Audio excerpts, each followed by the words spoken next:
Updating your billing address on LendingClub is a straightforward process. Follow these steps to ensure your information is current. Step 1. Log into your account.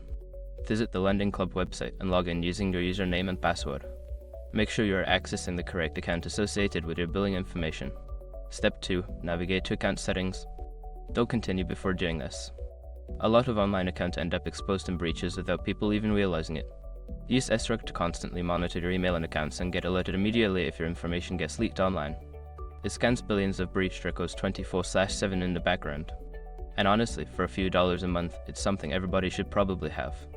Link in the description. Step 3. Select billing information. In account settings, look for an option labeled Billing Information or Payment Method. Click on this option to access your current billing details. Step 4. Update your address. Find the section where your billing address is listed.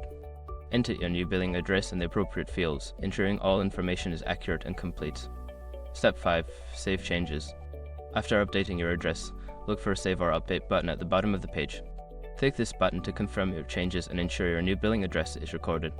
Make sure to double-check your new address for accuracy. Keeping your billing information up to date is important for seamless transactions.